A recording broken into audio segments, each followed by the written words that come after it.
আসসালামু আলাইকুম রহমতুল্লাহ। সবাই কেমন আছো? এই কথাগুলো আমি আবার রিপিট করি, কেমন? দুইটা ঘটনা তোমাদের সাথে শেয়ার করি। একটা ঘটনা হইল ময়মনসিংহের নেত্রকোনায় একটা মাদ্রাসার ছাত্রী গর্ভবতী হয়েছে, 13 বছরের মেয়ে। ডাক্তারের রিপোর্টে দেখা গেছে, পরে মেয়েটা ওই মাদ্রাসার শিক্ষকের নাম বলছে।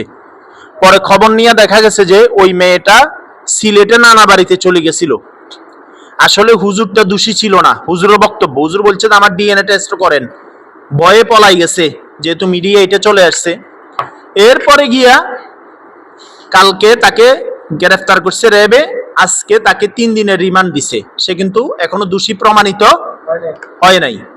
কেন রিমান্ড দিছে? হুজুর যে এই দেশে মিডিয়া, বামপাড়া, ইসলাম বিদ্বেষী নাস্তিকেরা, হুজুররা নিরাপরাধ হইলেও চায় যে এদেরকে অপরাধী বানাই দিতে। আর বদমাইশ লাফাঙ্গা শয়তানগুলা অপরাধী হইলেও এদেরকে কি বানাইতে চায়? নিরপরাধ বানাইতে চায়। একটা গল্প শুনো। এক রাজা বলে ঘোষণা দিছে, তার রাজ্যে যদি কোনো খরগোশ অথবা শিয়াল 3 আঙ্গুলের উপরে কান থাকে কাটি ফেলবে। ছোট্ট একটা শিয়াল জঙ্গল থেকে বাইরে চলে যেতে চাইতেছে। পুলিশেরা জিজ্ঞেস করলো, তুমি ফলাইতেছো কেন? কয় যে আমি ভয় পাইতেছি, আমার কান কোনো কাটি ফেলেনি কেন? আরে তুমি তো ছোট, তোমার কান তো 3 আঙ্গুল হয় নাই। সমস্যা আছে। সমস্যা কি? এরা আগে কাটে পরে মাফে। দরকার ছিল আগে মাফার পরে কাটার। এরা করে কি আগে, এরপরে ভুল হলে কি বলে? সরি, ভুল হয়ে গেছে। আমাদের দেশেও নিরপরাধীকে আগে অপরাধী বানাইয়া জেল জুলুম সব দেয়। ওই কিছুদিন আগে দেখলাম 20 বছর আগে 20 বছর জেল খাটার পরে প্রমাণিত হয়েছে সে নিরপরাধ। সে কি? আমাদের দেশে জেলখানায় প্রায় 2000 স্বামী বউদের দ্বারায় দর্শন মামলায় গ্রেফতার হইয়া জেল হাজতে আছে। দর্শন মামলার বাদীকে বউ, কার বিরুদ্ধে? স্বামীর বিরুদ্ধে। আচ্ছা, এবার আসো, আমাদের পরশুরাম যে ঘটনাটা, ফেনীর যে ঘটনা ঘটছে, সেটা হলো 2024 সালের নভেম্বরে 14 বছরের একটা মেয়ে হঠাৎ গর্ভবতী দেখা গেল। শ্রেষ্ঠক প্রমাণিত হইলো, দোষ চাপাই দেওয়া হইলো ওই এলাকার ইমাম সাহেবের কাছে। একটা 20 থেকে 25 বছরের একটা যুবক। 1 মাস 3 দিন সে জেলখানায় ছিল। জেলখানায় চলে গেছে গ্রেফতার করে অপবাদের ভিত্তিতে। এলাকাবাসীর কিছু মাতবর থাকে না, শয়তান, চক্রান্ত করে নেতা খেতা দইরা, এরপরে পারিবারিক কিছু কোন্দল আছে, এগুলো দইরা তাকে জেলখানায় দিল, ডান্ডা বেরি ফরাইলো, নির্যাতন করা হইলো। শ্রেষ্ঠক ওই মেয়ের সাথে, আর এই অপরাধী যাকে সাব্যস্ত করা হয়েছে তার সাথে ডিএনএ টেস্ট একটা বিষয় যখন করা হয়েছে, এই মেয়ের সাথে সম্পর্ক হইলো আপন ভাইয়ের। নাউজুবিল্লাহ বলো।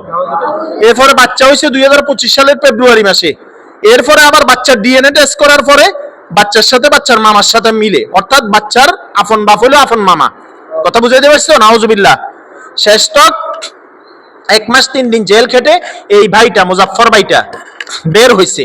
এখন মিডিয়া ফারা এটা নিয়ে কোনো কথা বক্তব্য নাই। আজকে কয়েকদিন, এই 4 দিন ধরে আমি এটা নিয়ে মোটামুটি আলোচনা, লেখালেখি, বলা, বিভিন্ন জায়গায় যোগাযোগ করতেছি। এই ভাইটা আসলে মানসিকভাবে অসুস্থ হয়ে গেছে।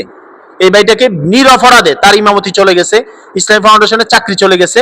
এরপরে তার আর্থিকভাবে ক্ষতি হয়েছে। 5 ঘন্টা জমি ছিল, সেটাও বিক্রি করা হয়েছে। অথচ মিডিয়া, ওই সমাজ এটা নিরপরাধী প্রমাণিত হওয়ার পরে তার কাছে কেউ মাফ চাওয়া, আর্থিক ক্ষতি হয়েছে সেটার ব্যাপারে সহযোগিতা করা, তাকে যে চক্রান্ত করে ফাঁসাই দিল, এটা নিয়ে কারো বক্তব্য, কারো মাথা ব্যথা নাই। মিডিয়াদেরও কোনো বক্তব্য নাই। কেন নাই? ওই ওমা, এরা তো মনে করছে কি রে, নিরপরাধীকে আমরা অপরাধী বানাইলাম এত চক্রান্ত করে, সে নিরপরাধ কেন হইলো? এটাই হলো এখন তার অপরাধ। এই অপরাধী দেশে তুমি নিরপরাধ কেন, সেটাই বড় অপরাধ। আমি আমার জায়গা থেকে জাতীয় উলামা শাখা ইমাম পরিষদ ফেনী জেলা পশ্চিম উপজেলার সাধারণ সম্পাদক হিসাবে আমি আমার জায়গা থেকে তোমাদের সাথে নিয়ে, যেহেতু এই ভাইটা নিরপরাধ প্রমাণিত হয়েছে আইনে, শরীয়তে, সবভাবে, সে যে জানে, মালে, ইজ্জতে, অর্থে সর্বোচ্চভাবে ক্ষতিগ্রস্ত হয়েছে, তার পক্ষ থেকে আমরা ক্ষতিপূরণ দাবি করি। তার ইজ্জতের ক্ষতিপূরণ, তার চাকরির ক্ষতিপূরণ, তার সম্মানের ক্ষতিপূরণ, তার পরিবারের ক্ষতিপূরণ, সে যে মানসিকভাবে অসুস্থ হলো সেটার ক্ষতিপূরণ চাই। আর তাকে যারা এই চক্রান্তে ফাঁসাইছে, ওই মেয়ের ভাইয়ের চক্রান্ত কি ছিল জানো? মেয়ের ভাইয়ের চক্রান্ত ছিল একে ফাঁসাইয়া 2-3 লক্ষ টাকা কি করবে? জরিমানা করবে, আর বাচ্চা হইলে বাচ্চাটাকে বিক্রি করে ফেলবে। ওই মেয়েটার ভাই ছিল নেশাখোর, তো যারা তার ইজ্জত সম্মান কি করলো, আঘাত করলো, যারা চক্রান্ত করলো, সবার আমরা বিচার দাবি করি। কি বলো, ঠিক না? যদি অপরাধীকে নিরপরাধ বানানো হয়, আর যারা নিরপরাধ বা অপরাধীকে নিরপরাধ বানাইছে, এই অপরাধীগুলোর শাস্তি না হইলে সমাজে অহরহ মাজলুম মানুষ, এই বাড়িটা সুন্নি ঘরানার, আমাদের কথা হলো সে কওমি না আলিয়া না সরকারি না জেনারেল, সেটা কোনো কথা না। সে যদি হিন্দু হয়, সে যদি মাজলুম হয়, আমরা তাদের পক্ষে, ঠিক কিনা বলো? হাদি বলছিল, হাদি মরুম হাদি, শহীদ হাদি, ওসমান হাদি বলছিল যে আমি আমার শত্রুর সাথে কি করতে চাই, ইনসাফ করতে চাই। আমি আমার জায়গা থেকে, আমরা আমাদের জায়গা থেকে চাই বাংলাদেশে 56,000 বর্গ মাইলে যেই সরকার যখনই আসুক, কোন আলেম ওলামা, মাদ্রাসার ছাত্র, শিক্ষক, জেনারেল, সাধারণ জনগণ অন্যায়ভাবে কোনোভাবে যেন কি না হয়, ক্ষতিগ্রস্ত না হয়, নিরপরাধী যেন কোনো অবস্থায় কি না হয়, অপরাধী না হয়। নিরপরাধীকে যদি কেউ অপরাধী বানাতে চায়, ওই অপরাধীর সর্বোচ্চ শাস্তি, কঠিন বিচার হয়, মৃত্যুদণ্ড হয়। আর অপরাধী যদি সঠিকভাবে অপরাধী প্রমাণ হয়, তারও বিচার হোক, সেটা আমরা চাই, ঠিক কিনা বলো? আল্লাহ তাআলা আমাকে আমাদের সবাইকে বুঝার তৌফিক দান করেন। আসসালামু আলাইকুম ওয়া রাহমাতুল্লাহ।